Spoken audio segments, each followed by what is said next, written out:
यानी समस्त प्राणियों के बारे में अगर हम सोचते हैं, हमारा प्रत्येक आचरण और व्यवहार सभी प्राणियों को सुख देने वाला हो, यह भाव हम लोग यहाँ से सीख करके जाएंगे तो धर्म की जय, अधर्म का नाश, प्राणियों में सद्भावना। और हमने ये नहीं कहा कि हिंदुओं का कल्याण हो या नेपालियों का कल्याण हो या भारतीयों का कल्याण हो, हम क्या कहते हैं, विश्व का कल्याण हो। क्या कहते हैं? पूरे विश्व का कल्याण करने के लिए।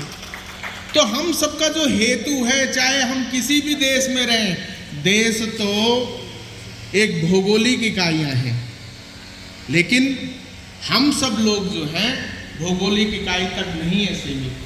हम संस्कृति, सभ्यता और जीवन मूल्यों से पूरे विश्व का कल्याण करने के लिए इकट्ठा हुए और अलग अलग चलते रहेंगे तो कमजोर रहेंगे।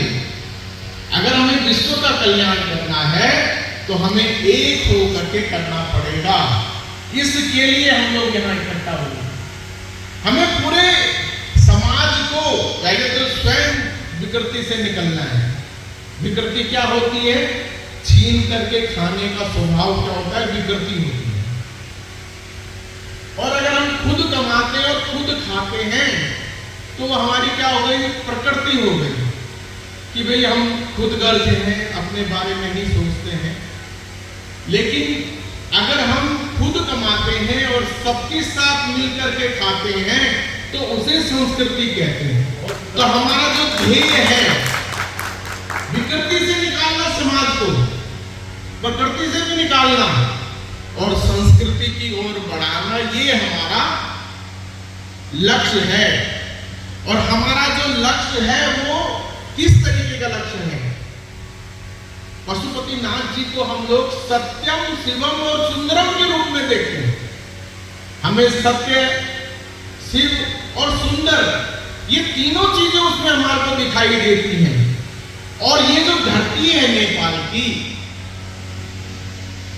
हम तो अभी यहाँ प्रणाम करने की बात कर रहे हैं। मैं तो हमारा जो भारत का कन्याकुमारी से लेकर के और कश्मीर तक का जो पूरा क्षेत्र है वो घर में किसको रखता है? जो आपने हमारे को अभी भेंट किया है। कौन सा? सालीग्राम। तो हम तो नेपाल की गंडक नदी से निकले हुए अपने विष्णु रूपी सालीग्राम को हमेशा प्रणाम करके उनको भोग लगा करके खाते हैं। तो ये महिमा है नेपाल की। नेपाल की महिमा ये है कि सालीग्राम, अब हमारे को रुद्राक्षी माला मिली, हमारे को सालीग्राम मिला, इससे बड़ा कुछ और मिल सकता है? यहां आने के बाद में हमें जिनको हमें पूजना है वो मिल गए तो उससे बड़ी क्या चीज मिल सकती है? इसलिए ये जो द्वैतपन है, मैं अलग तू अलग, इसी में तो गड़बड़ है। हमारे को इसको खत्म करने के लिए एक वाक्य है, प्रेम शब्द, और उसके बारे में कहा जाता है कि प्रेम गली है साकड़ी, वामे दो न समाये। तो हमारे किसी भी विचार में से द्वैतपन पैदा नहीं होना चाहिए। हमारा प्रेम इस तरह से दिखाई दे कि हम सब क्या हैं? एक हैं, इस भाव में आए। और ये जो नेपाल की धरती है, मां सीता यहाँ प्रकट हुई, इतना ही कहना काफी नहीं है। मां सीता किस तरीके से प्रकट हुई इसको समझना बहुत जरूरी है। आप सबको पता है कि दैत्यों के, रावण के, दैत्यों के अत्याचार बहुत बढ़ गए थे। वो ऋषि मुनियों के पास में अगर कुछ नहीं होता था तो उनका खून ही ले जाते थे कि नहीं, टैक्स में तुम्हें कुछ देना, अपना खून दे दो। और जब पूरा विश्व परेशान हो गया, त्राही त्राही मान चारों ओर मच गई,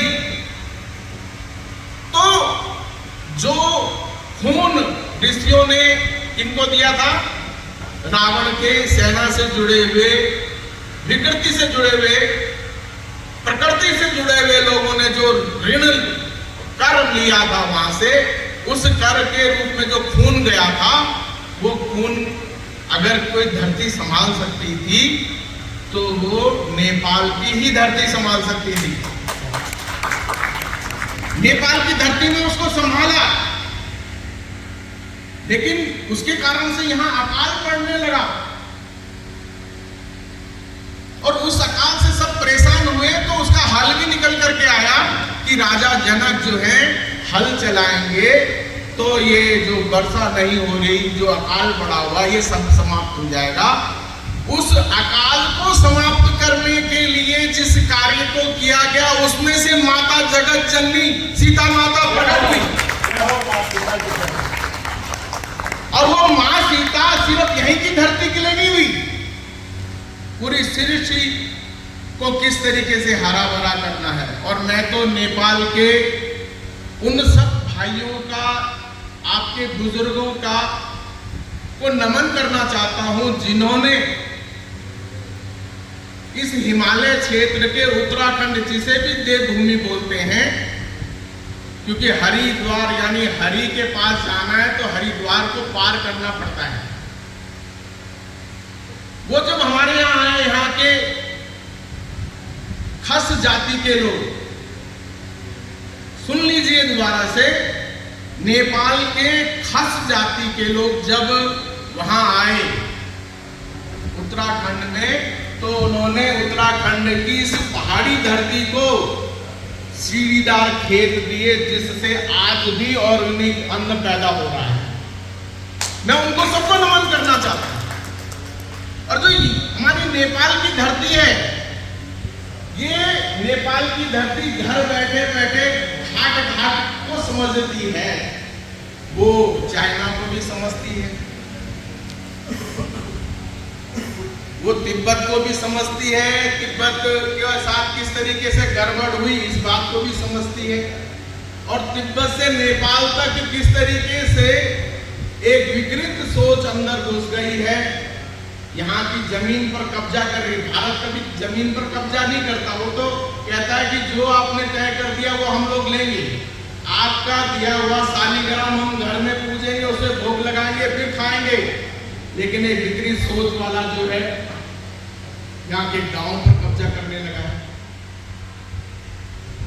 वो जो है कश्मीर की संस्कृति, सभ्यता और जीवन मूल्यों को भी जानती है।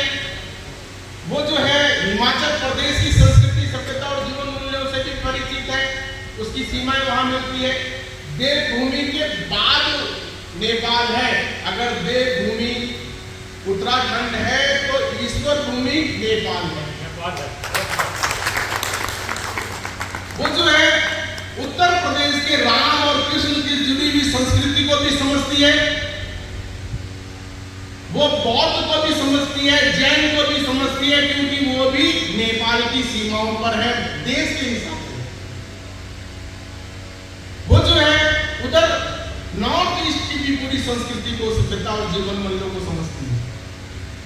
तो नेपाल जो है चारों ओर से विविधताओं से जुड़े हुए, अलग अलग प्रकार की सोच और लक्ष्य को लेकर के चलने वाले सभी प्रकार की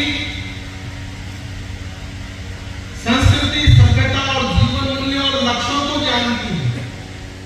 और इसलिए जैसे जीभ अपना अस्तित्व बचा करके रखती है 32 दांतों के बीच में, क्योंकि हर चीज, पत्थर भी जो है अपने आप को पानी के अंदर किनारे उसके खत्म हो जाते हैं। इसी तरीके से नेपाल के लोग, और नेपाल के लोगों से बहुत कुछ सीखा है भारत ने। मैंने अभी 2-3 उदाहरण तो आपको दिए, अगर देता चला जाऊं तो वक्तव्य ही समाप्त नहीं होगा। आप सब लोगों ने इतना बढ़िया तरीके से अपने वक्तव्य रखे हैं कि कुछ और बोलने की आवश्यकता नहीं है। बस एक चीज खत्म करने की जरूरत है। मुझे जो बोलना है, हमारे बीच में से द्वेषता खत्म हो और प्रेम उसको खत्म करेगा, परायापन उसको खत्म करेगा। अपनापन जब हम लोग बढ़ाएंगे और रोटी बेटी के कारण से भी हमारा संबंध बहुत मजबूत नहीं होता है। माता सीता के बाद में नेपाल के लोगों ने कहा कि अब हम सरदुपान वालों को कुछ नहीं देंगे, क्योंकि वनवास के बाद दोबारा वनवास में जाना था। लेकिन भारत की धरती ऐसे ही कठोर, राम की धरती ऐसे ही कठोर परीक्षाएं लेती है, और वो परीक्षाएं देने का काम नेपाल की बेटी ही कर सकती है। अगर भारत की धरती परीक्षा लेती है तो उस परीक्षा को पूर्ण करने का काम नेपाल की ही बेटी कर सकती थी। इतनी ही बात बोलकर के मैं अपनी बात समाप्त करता हूं। और कुछ मेरे को काम दिया है जय भारत मंच के हमारे नरेंद्र जी और सब टीम ने मिलकर के, उसको मैं पूर्ण करके अपनी बात समाप्त करूंगा। अपना जो भारत नेपाल मैत्री कार्यदल है, उसने किस तरीके से काम करना है ये तो मैंने बताया आपको, लेकिन उसका नेतृत्व उसके राष्ट्रीय संयोजक के नाते जो काम संभालने वाले हैं वो है डॉक्टर दिनेश रावल जी। डॉक्टर दिनेश रावल जी, उनके नाम के साथ रावल शब्द जुड़ा हुआ है, और रावल जो है बद्रीनाथ मंदिर जो है हमारा देवभूमि में, बद्रीनाथ आदिनाथ जी जिन्हें हम कहते हैं, वहां के पूजा करने वाले लोगों को रावण कहते हैं। और वाकई ही दिनेश अपने जो है दिनेश जी का परिवार ने कभी भी भारत और नेपाल को अलग अलग समझा ही नहीं। उनके पिताजी भारत में भी उसी तरीके से सेवा करते रहे जब तक वो नेपाल नहीं आए। नेपाल में भी आकर के उन्होंने देश, धर्म और समाज की सेवा की।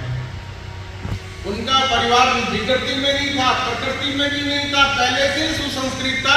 ऐसे परिवार के बेटे के लिए जोरदार तालियां, और प्रार्थना भी करें कि ये जो काम इनके हाथ आया है, इनके नेतृत्व में होना है, वो काम अपने लक्ष्य को प्राप्त हो और पूरी दुनिया में छा जाए।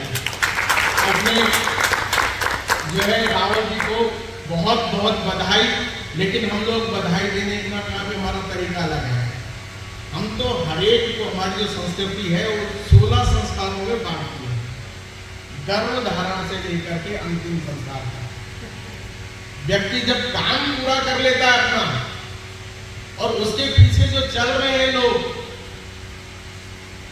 उसके बारे में जो सोच रहे हैं, जो उसको बढ़ा रहे हैं, जिन्होंने उसके साथ में काम किया, ये जब देखते हैं तो हम 16 संस्कारों वाले लोग हैं। हम तो संस्कारों को बढ़ाते रहते हैं।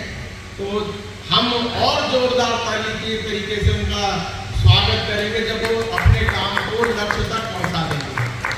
जहां तक रही यहाँ की उपस्थिति की बात, तो गंगोत्री जो है अपने उद्गम स्थल, जो गंगा का उद्गम स्थल है, वहां पर बहुत छोटी सी धारा के रूप में बाहर आती है। लेकिन गंगा का स्वरूप अगर देखना है तो गंगा सागर जाकर के देखो, तो ये गंगा सागर तक हमारे इस काम को जरूर पहुंचाएंगे। इसका भाग बन करके अमरजन नाम की एक नदी है, वह 8 मिनट में उसको उद्गम स्थल पर 8 मिनट में 1 बूंद गिरती है। अमरजन इसीलिए कहते हैं शब्द जो है। तो हमारे रावल जी भी इसी तरीके से अपना, और उनके साथ जो टीम है, अब एक बार अगर सही दिशा में हम लोग बढ़ते हैं तो पीछे जितने सब लोग साथी सहयोगी हैं वो सब लोग अपने आप आगे बढ़ते हैं। तो हमारे बीच में अमृता शाह जी एक बार खड़ी हो जाएंगे। आपको हमने सुना अभी, और आप गुरु माँ हैं, इस काम में भी गुरुता दिखाना है, ठीक है। उसके बाद में गीता शिवाकोटी जी हैं, खड़े हो जाएंगे अपने स्थान पर। आपका भी स्वागत है, अभिनंदन है। और फिर उसके बाद में सुनील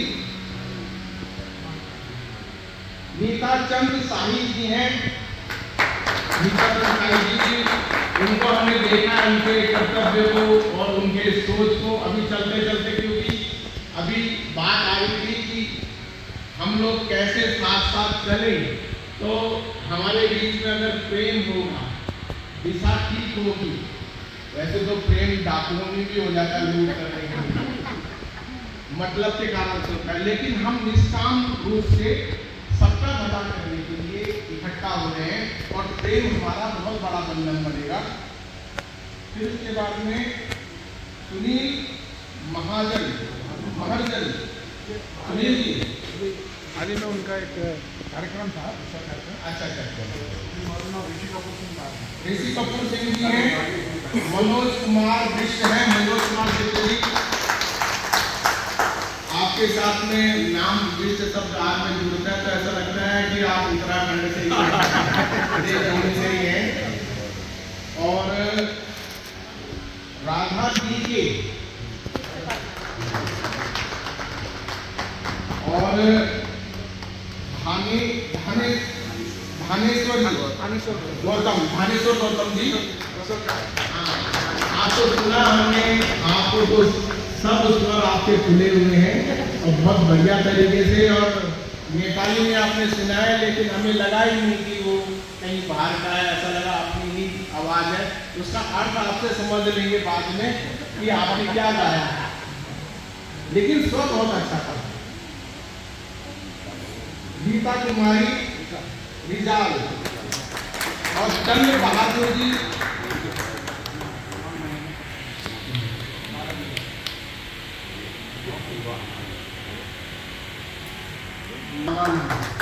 आपका भी अभिनंदन है। मेरा दुर्भाग्य है कि मैं आपको ज्यादा नहीं देख पाया। और सृजना शर्मा, ये इनके नाम के साथ योगाचार्य लगा है, तो योग का मतलब था जोड़ना। हमारा तन है, मन है, बुद्धि है, आत्मा है और आत्मा के ऊपर परमात्मा है, तो सबको जोड़ने का काम।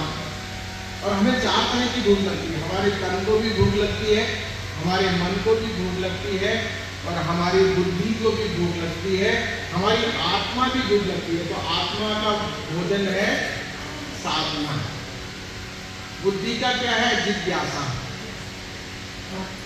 मन जो है, और हमारे 4 पुरुषार्थ भी है। धर्म किसके लिए है? बुद्धि के लिए। अर्थ किसके लिए है? तन के लिए। काम किसके लिए है? मन के लिए। और मोक्ष किसके लिए चाहिए?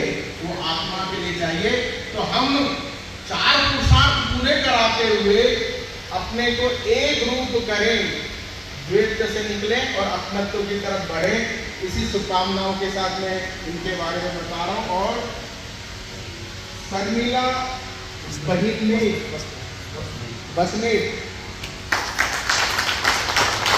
आपका नाम मैं बाद में ढंग से नहीं बोल पाया, लेकिन कहीं से भी आप शर्मिला नहीं लगती हैं। आपको ऐसा लगता है सबको जो है ठीक तरीके से बिना शर्म के इस काम को बढ़ाती चली जाएंगी। यही जय भारत।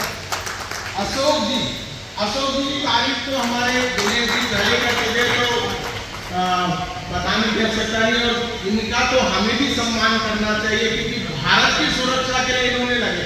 और मैं उन सब गोरखा बटालियन के भी, अपने जितने भी गोरखा बटालियन के हैं जो आज तक भारत की सुरक्षा में आगे लगते, मैं उन सबका भी धन्यवाद और अभिनंदन करना चाहता हूँ।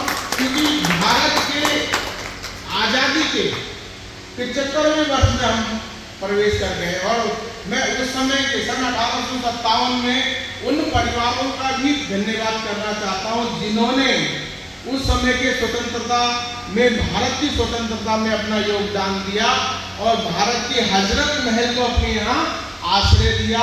और भी बहुत सारे उसमें थे जिनको आश्रय दिया गया। इसके लिए भी मैं देश के नाते, संस्कृति के देश के नाते बोल रहा हूँ, संस्कृति के नाते नहीं, क्योंकि राष्ट्र हम एक हैं, क्योंकि हमारी संस्कृति, सभ्यता और जीवन मूल्य और लक्ष्य एक है। तो मैं उनका धन्यवाद करना चाहूँगा। और हर्ष बहादुर सिंह जी अभी यहाँ उपस्थित नहीं है, वो भी आपके साथ कंधे से कंधा मिलाकर के करेंगे। इंदु कुमारी दोधारी जी हैं, वो भी नहीं है। और विक्रम रावल जी, रावल शब्द का तो मैं पहले ही बोल चुका हूं,